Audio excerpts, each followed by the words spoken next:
my presentations on how to successfully build a Quality Matters certified course. I want to first start out by I don't work for Quality Matters, and Quality Matters is not affiliated with Macmillan. Quality Matters is an independent nonprofit organization that's the most recognized quality assurance program for online courses or courses with a large online component. So my purpose for this presentation today is not to endorse Quality Matters, but instead to share my experiences going through the QM review process last year, as well as currently I'm working with many colleagues trying to get their courses QM certified. So the purpose today is to share our experiences, some tips and best practices. So even if your college or university does not sign on to QM specifically, many of the best practices we're talking about today on course design, on accessibility, on learning objectives, they're very relevant to all of our courses. So I'm hoping that everyone here will learn something from it. So again, I work at Florida Atlantic University as well as the College of Southern Nevada, but also at FAU, I'm the Director of Instructional Technology for the College of Business. So I help manage the work with faculty in online courses in all 7 departments in the College of Business. We have approximately 8,000 students each semester who take at least one online course. So it's a very large operation. And our objective throughout the state of Florida, the objective is to get as many online courses QM certified by 2025. That's the sort of like the state objective. So I'm seeing this throughout the country that more and more colleagues are starting to become familiar with QM and is starting to design their courses to become more conform to the QM standards. So again, my course in microeconomics was certified last year, so it's still very fresh in my mind. So that's why I wanted to share with you some of my experiences going through that process. So I don't have a polling technology, a clicker today, but just by a show of hands, how many of you here have a QM certified course, that your course is QM certified? Okay, about a dozen of you. Excellent. Second question is, how many in the audience here are soon or currently in the process of pursuing QM or soon to be in the process of pursuing QM? Okay, about another dozen? Okay. So again, about half of you here are already familiar with QM, but the rest of you, again, this is something that I predict will start to be coming up in discussions more and more as becoming an internationally recognized standard for course design, especially for courses that are offered online. So what is Quality Matters? Again, this is their homepage. They're the most recognized quality assurance program for online course development.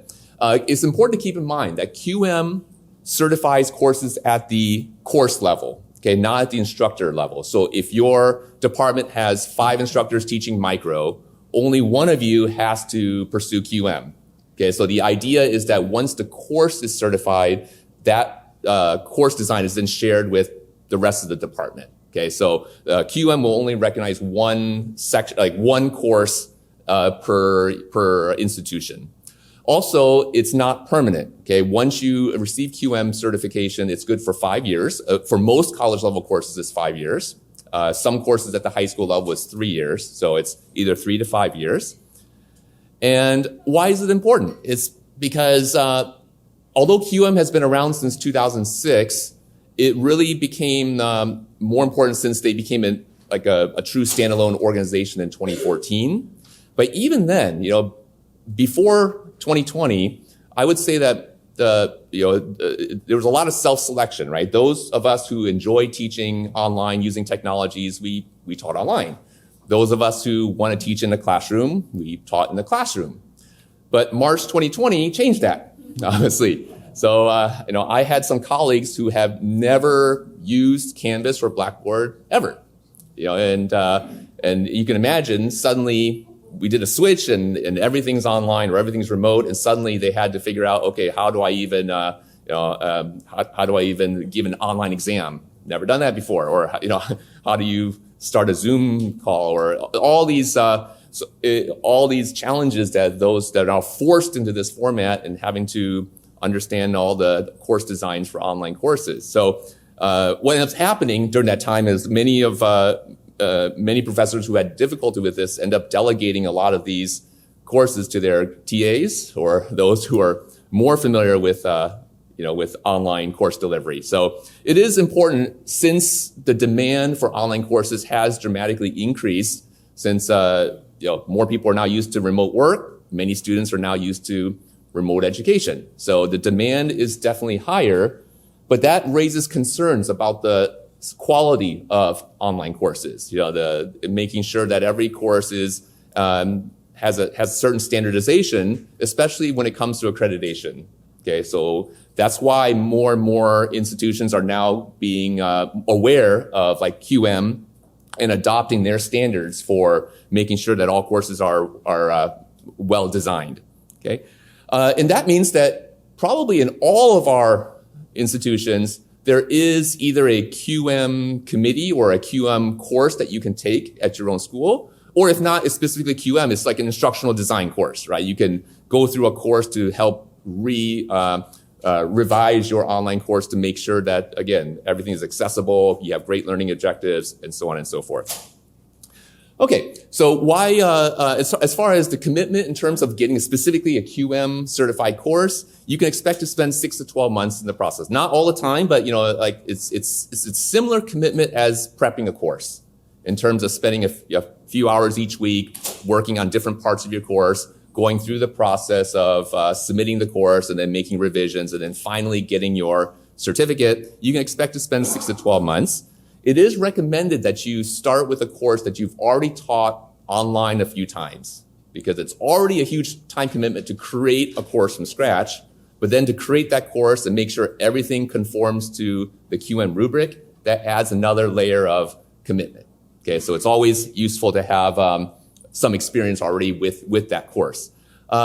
It's recommended you start with a sandbox course. That means you start with a course that's not live, that you're not teaching today. You just start with a course that you can just play with, experiment with, and then that would be the course that you eventually submit for QM review.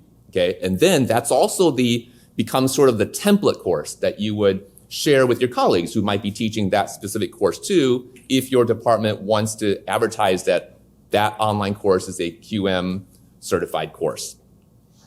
So the initial preparations to get started, if this is new to you, is first seek out any training that's offered by your college, okay, or university, like either specifically QM training or a course design course, instructional design course of that sort. Almost every college would offer something along those lines. So sign up for that so you can begin the process. For QM, you do need to get approval from your supervisor because, again, if there's more than one section teaching the same course, only one can pursue QM.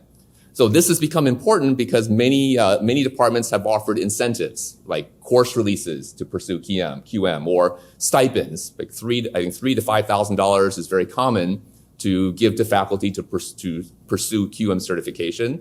So if that compensation is attractive, you might have more than one faculty member trying to pursue QM for a specific course. So a supervisor needs to select who actually pursues it.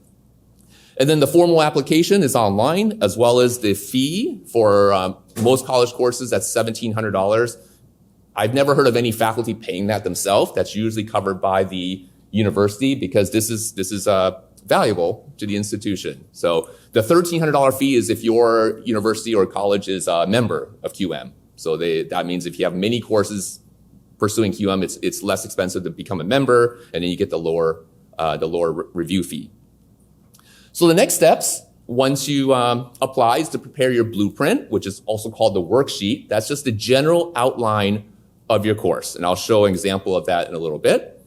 You also need to prepare your actual course, your course in Canvas or Blackboard, get it fully prepared. If you use Achieve, you need to make sure that course is completely ready to go to be able to share it with the review committee. So when you prepare those, then you need to schedule the interview. So the review team that reviews your course are 3 external faculty members from other schools, only one of whom will be called the subject matter expert. Okay, so when I went up for the review last year, one of the 3 review members was a business professor at a small liberal arts college. So that professor has taught economics before. He wasn't an economics professor, they just has taught economics before. So that person was designated as a subject review expert, okay, which is not always the chair of the committee. It's just one of the 3 committee members. So once you schedule the interview, which is a 1-hour Zoom chat, mine was just very informal. It's just you're meeting with colleagues. You're just talking about your course. You give them the details of what makes your course unique.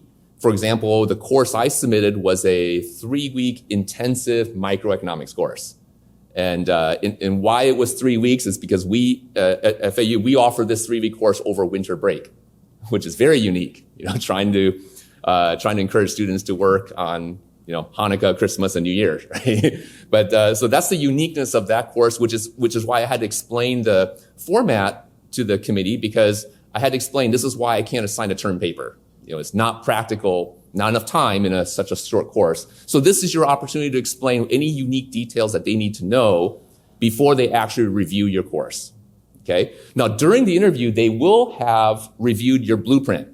So your blueprint is very important because they will have seen your general layout, the general topics, your learning objectives, but they won't actually review your actual course until your 1-hour interview. Once the interview is complete, then they review the course. All 3 members of the committee reviews your course. That takes about 1 month. And then they will provide you with the results, the report. Okay, so your goal is to achieve 85 out of 100. That's the minimum score overall. That's based on 42 standards. So each standard is worth 1, 2, or 3 points.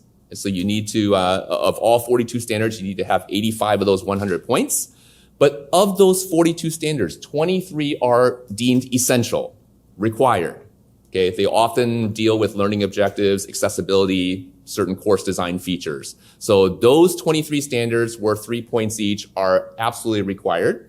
So you definitely have to meet those, which means you need to achieve 16 of the remaining 31 points of the optional or recommended standards. Okay, so there's still a lot of flexibility in how you design your course, even though the essential standards are very rigid because, every course needs to be accessible.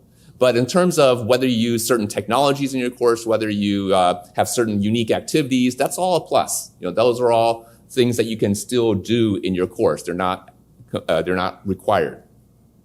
If you do not meet the minimum requirements, you have 14 weeks to submit a revision to revise and resubmit.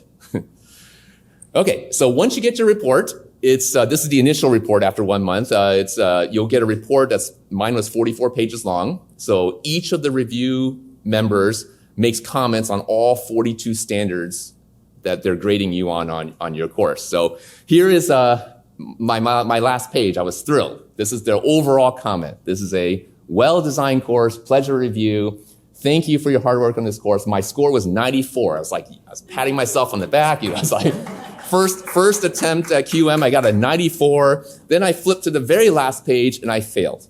So I was like, how can a 94% be a failure? I've never seen that before. My students would have a fit if that was the case. But that's because, of the 6 points that I lost, 3 of those were deemed essential. I missed 1 standard that was considered essential, so it doesn't matter that I got over 85, I still failed. Okay? So let me show you the 3 things that I missed, and you'd be surprised on some of these things. The first one was a silly error. One of the recommendations, standard 1.9, is students need to introduce themselves. Okay? And if you remember my talk yesterday, I always have students introduce themselves. I just simply forgot to put it into this sandbox course. And so this was a 2-minute fix. Put the discussion board back in where the students introduce themselves, done. Okay? But even if I didn't have that, that's considered an optional or recommended standard. So it's not required, but it's a 1 point, 1 point standard. Next, I lost 2 points because my assessments were not varied enough. Again, this was a very intensive course. I pretty much had multiple choice assessments. And they thought I needed more assessments that include writing. Okay, so one recommendation that they had which would be an easy fix, was in this particular course, I had my discussion boards as extra credit. Because the fact that it was a very intensive course, students were going to struggle, so I wanted to give more extra credit, so I just decided to make the discussion boards extra credit. They didn't like that. They said, you should make them required and graded. That way they're forced the students to do some mandatory minimum level of writing. Okay, so again, easy fix, extra credit, graded, done. So I satisfied those two standards in about 5 minutes. The third one was the hardest. Standard 8.3, everything in your course, all images and in graphs in your course need to be accessible to a screen reader, okay? This includes your assignments, exams, all your notes, PowerPoint slides, videos, everything, syllabus, everything. So everything where there's an image or a graph, and in economics, we use a lot of graphs, it has to have associated alt text. So essentially, if you have a PowerPoint slide with supply and demand, you have to have, in the formatting, and I'll show you this in a minute, you have to explain the graph to someone who cannot see the graph. Okay, so you have to say, this is the x-axis, this is the vertical axis, the horizontal axis, these are the labels, these are the points. You have to write it all out. Okay, so my problem was I did that for pretty much my entire course. I thought I had it, but to be helpful to my students, I also provided some extra notes. I typed up just some notes in Word. I put a couple graphs in there, and those graphs I did not put the alt text. So that's where I failed there. Also, they mentioned the syllabus, because at the top of my syllabus, I have a beautiful picture of FAU and I have a logo. Even though those were decorative, you still need to designate those images as decorative. Right? Okay, but once it's done, you get a beautiful online certificate saying that you met the requirements. And also, your course then appears on Quality Matters database. So this is you just go to qualitymatters.org. At the very bottom of the page, you'll see QM courses. You can search your institution. So if you type in FAU, you'll see that there are 60, there's my course that's approved 2021, that's good to 2026. And you'll see all the other courses in your school that is QM approved, as well as the bragging rights that your school has. There's 60 courses in your institution, at least mine, that has QM certified, which is above average. I say the average nationwide is maybe like 20 or 30 courses right now in a particular college. Number one is our sister school, Florida International University. They have 351 courses QM reviewed, because they just mandated every course, online course, be QM certified before they're allowed to teach it. So they just made it 100%. Okay, so in my remaining time, I just want to show you some parts of my own QM course. So this is my actual Canvas course that was submitted for review and it was approved. And so first of all, to go over quickly the standards that you need to be targeting, there are 8 general standards, dealing with course design, learning objectives, assessments, technology, and so forth. And within each of those general standards, there are specific standards, okay? And the point values for like the 9 standards of general standard 1 are worth a total of 16 points. So there's a total of 42 specific standards, of which 23 are essential. You must satisfy the 23 required, and then of the remaining, of course, you need a score of 85 overall on top of that. Okay. So this page is not designed for you, not meant for you to read it, but just to see the general layout of the blueprint. So this is what you need to submit to the committee before your interview. So that means you would have your title and description of the course on the top. You would have your course level objectives. These are the objectives that you typically have in your syllabus for the course, so pretty straightforward. That one's not difficult. But then you need to have a summary of all of your modules. So everyone starts with the Start Here module. That's just like the first week of class activities. And then for example, every chapter, if you cover one chapter a week, you may have a module per chapter. For every module, you need module level objectives. Okay, so that's what's shown here. Those need to be tied to the course level objectives. So here you tie the module objectives to the course level objectives, and then for every chapter you list the homework assignments, exams, anything that's required, as well as the other activities, your readings, as well as the instructional materials. And all of those assessments and materials need to be tied to the module objectives. So everything here needs to be linked to this. Everything here needs to be linked to the course level objectives. So it's tedious work, but fortunately, if you do use a system like Achieve, the good thing about Achieve is every activity in Achieve is already tied to learning objectives for the chapter. And so that makes things a lot easier if you're not creating all of your assignments yourself. Okay. Also, at least my textbook, the learning objectives are also QM optimized. In other words, the type of learning objectives that the wording that we use is those that are considered very ideal for online courses. Specifically, when you create learning objectives, whether it's a course level or module level, you want to use verbs that are very specific. Okay, you want to use identify or apply, calculate. The verbs that you want to sort of avoid are the ones on the right. Understand, right? Because it's very general. You want your students to understand everything that you teach. So it's not a great word to use because it doesn't specifically apply to what the true objective is. Now that doesn't mean that you should completely avoid them, because there are instances where those words on the right are the most appropriate word, right? If you want students to appreciate the role of markets in our daily lives, that is the best word. But you may not want to say you want students to appreciate the long run average cost curve, right? So that's just, you may want them to apply it or calculate or something like that. So try to be more specific in the verbs that you use for your learning objectives. Okay. Now on the homepage, this is Blackboard or Canvas, there are certain things that should be on your homepage. Okay, the title of the course, in my case, I put a short 60-second intro video because that might be the only time my students ever see me, as a person. So I make a little video welcoming them to the class. That's optional, but it does count as technology. So that was like a plus in my review. Brief description of the course. That's usually what you have in your course catalog.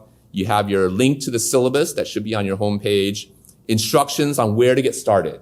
Okay, that's very, very essential. There has to be a link on your homepage that says start here, that goes directly to the first module. Brief course outline, that's not required, but I always like to have a brief summary of the course on the homepage as well. But it is essential that you have links to technical support. Okay, anywhere where students can click for help if they have any issues with the navigation of the course. As far as the modules page, again, this is not meant for you to see specifically, but just the layout. You should always start with the Start Here module that contains the essential information, a welcome note, expectations, course policies. Your second module should be any third-party applications. So Achieve, for example, you put your Achieve link in the second module. And then every subsequent module should be in chronological order with the material that you're covering, okay? Which means that if you are signing an exam or a discussion board, that should all go in chronological order within each module, each week's material. Okay, I'm almost done. Just a few more slides on tips and best practices for satisfying certain requirements. One of the most difficult or time-consuming challenges is accessibility for images and graphs. So for every image that you have in PowerPoint slides, everything, you need to add your alt text. Okay, so that means like this cargo ship, you right-click the image, that comes up with the format picture. You click on that, there's like that third link right there that's in red, and that brings up the description box. That's the alt text box. And you just type in, this is a picture of a cargo ship leaving port. Very simple like that. Okay, so, but the problem is if you have a lot of photos, you need to do that for everything. If you have a graph, okay, this is two parts. If you have a graph that's a flat image, that means you screenshotted it from a book, or it's just it's a single image, then you can treat it the same way as a picture. Okay, right-click it, format, describe the graph. Now, remember, you have to describe everything so that a person can have an image of that graph in their mind without seeing it. So describe the labels, describe the axes, describe any, what's going on. So you need to that description actually goes on for about 4 times more. Okay, so it's a couple paragraphs. Now, suppose that you have a graph that's not a flat image. So this one's an animated graph that has a little bit of shifting in it. It's also, in that case, you can't just right-click it because it's not an image. So in that case, what you do is you would create a small little transparent text box in the corner, and you use that as your right-click, type in everything that's happening in the graph. Okay? So those are the three most common ways to address those accessibility issues on graphs and images. Next is screen readers. So your courses for slides as well as it needs to be able to be read by a screen reader. And so one way to find out if your slides are accessible in that way is to click the outline view. On the top of your PowerPoint, click view. Instead of normal view, which is what we normally see, click the outline view. And this here shows exactly what the screen reader is reading. Okay, so you just have to make sure that everything is in there to so that the screen reader can read everything in order. For this slide, it's not a problem. It's not much text on it. This slide's a little bit of a problem, right? Because if you don't specify the order, the screen reader is either going to go top to bottom, which goes price increase of good A, price of substitutes increases demand for good B. That doesn't sound that good. Or it's going to read left to right, which will say price of substitutes increases demand for good B, price increase of good A. Right? So either way is not correct. So you need to make sure in your outline view that you do specify the correct order so that a screen reader can read it in the way it's intended to. Okay. One way to ensure that as a tip is to use the layout templates. So on your home page, you click out layout and you can click one of many options. If you use photos, if you use different comparison boxes or text boxes, you can select the best box that you can then type in the content, and that will ensure that the screen reader goes in the correct order. Okay. Also remember that every multimedia and video needs to have captions. Okay, for hearing impaired. So make sure that it is synchronized well with the audio. So that when you're reading the bottom of the captions, make sure it's corresponding to the actual audio. Make sure it's easy to click a button to access the closed captions, or make sure it's easy to read. And also, if you use YouTube clips or Zoom recordings, like Zoom recordings, it's very easy, right? They already send you the transcript, but you just need to check it. Make sure that the not spellings are, for example, this is a YouTube speech to text system where I gave my opening video. They misspelled my name, no big deal on that, but you just have to go through the automated transcript and just make corrections to make sure that the captions are accurate. Okay? And my last tip is to make sure that your font size and contrast is also meets accessibility recommendations. So either use a dark font on a light background, so black and white is perfectly fine, or like in the white on dark background, like the white on orange works well too. Just make sure there's good contrast, make sure font sizes are at least, I usually recommend 24, but what you see here is 32, so make sure it's nice and easy to read. Right? So just to summarize, my last slide here is just the overall best practices. It's everything I talked about today. But most importantly is just at the end, seek help from experts. I wouldn't have gone through QM easily if I didn't ask for help and see my other colleagues who've already gone through the process before, see their course. Take a look. I asked to be added to their course. You can see exactly the structure and just sort of follow what others have done. That will make the process much easier.